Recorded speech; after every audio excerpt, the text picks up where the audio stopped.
যখনই গণতন্ত্র নিয়ে কথা বলতে হয়, গণমাধ্যম নিয়ে কথা বলতে হয়, তখন অতীতের এই তিক্ত অভিজ্ঞতাগুলিকে আমাদের সামনে থাকা উচিত। আমরাও যাতে অতীতের এই সমস্ত ভাইরাসে আক্রান্ত না থাকি, সে কারণেও আমাদেরকে অতীতের ফেসিবাদকে বারবার পাঠ করা দরকার।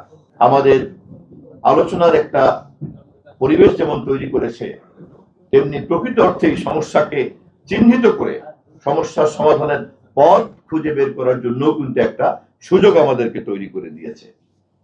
এটা কেবলই প্রচলিত অর্থের ইতিহাস চর্চার বিরোধিতার সংস্কৃতি নয়, এটি অবশ্যই চলমান সংকটের সমাধানের একটি উদ্ভাবনী আলোচনাও বটে।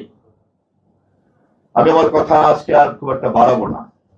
প্রবন্ধ লিখেছেন এবং পাঠ করেছেন বিএফইউজের মহাসচিব, আমার অত্যন্ত ঘনিষ্ঠ, আমার স্নেহধন্য ছোট ভাই কাদের গনি চৌধুরী, আমাদের দীর্ঘদিনের সংগ্রামের অনেক পরীক্ষিত একজন নেতা। এত তথ্যবহুল আমি মনে করি আমাদের প্রত্যেকেরই সংগ্রহ রাখার মতো জিনিস। কেননা যখনই গণতন্ত্র নিয়ে কথা বলতে হয়, গণমাধ্যম নিয়ে কথা বলতে হয়, তখন অতীতের এই তিক্ত অভিজ্ঞতাগুলিকে আমাদের সামনে থাকা উচিত।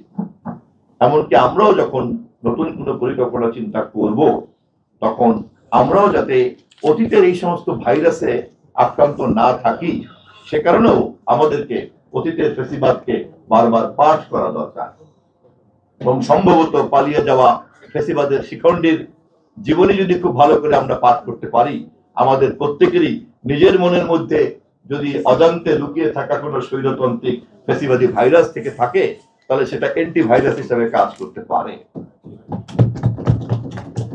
আমি মাননীয় মহাসচিবকে অনুরোধ করব যে গণমাধ্যম সংক্রান্ত বিষয়ে কেবলমাত্র তথ্য মন্ত্রণালয় অথবা তথ্যমন্ত্রীর উপরে ছেড়ে না দিয়ে মাননীয় প্রধানমন্ত্রীর যে গণমাধ্যমের স্বাধীনতা সংক্রান্ত যে প্রতিশ্রুতি, সেটা বাস্তবায়ন করার জন্য সরকারের মধ্যে একটা গুরুত্বপূর্ণ নীতি নির্ধারণী ফোরাম থাকা দরকার, তথ্য মন্ত্রণালয় অথবা তথ্যমন্ত্রীকে গাইড করার জন্য। কারণ এটা কিন্তু কোনো উন্নয়নের মন্ত্রণালয় নয় যে কত বাজেট পেলাম আর সেই বাজেট সঠিকভাবে খরচ করলাম কিনা। এটা কিন্তু বেশিরভাগটাই, পুরোটাই নীতি সংশ্লিষ্ট একটা মন্ত্রণালয়, যেই নীতি গণমাধ্যমকে একটা দায়িত্বশীল জায়গায় নিয়ে দাঁড় করবে।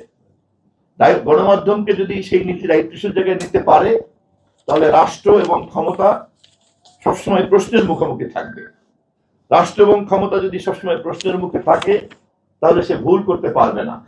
সে যদি সঠিক পথে থাকে, তাহলে দেশ সঠিক পথে এগিয়ে যাবে। সুফল পাবে কে? দেশ পাবে।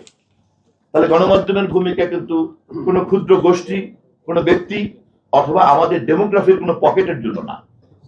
গণমাধ্যমের ভূমিকা কিন্তু সম্পূর্ণভাবে আমাদের দেশের সমস্ত জনগোষ্ঠীর জন্য। অতএব এই দায়িত্ব পালন করার ক্ষেত্রে তথ্য মন্ত্রণালয় বা মন্ত্রী অতি ক্ষুদ্র একটি অংশীদার।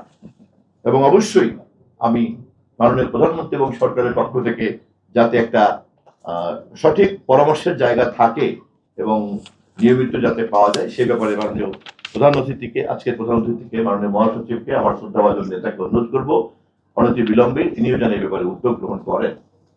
আমি আজকে আর কথা বাড়াবো না। এবারের 16 জুন এবং কালো দিবস নিয়ে যত কথা হয়েছে, প্রতিটি কথাই আলোচনার মধ্য দিয়ে আমাদের যে এই মুহূর্তের চলমান যে দায়িত্ব, সেই দায়িত্ব পালন করার ক্ষেত্রে আমার অনেক বেশি পরিষ্কার করেছে আমার পথ চলা।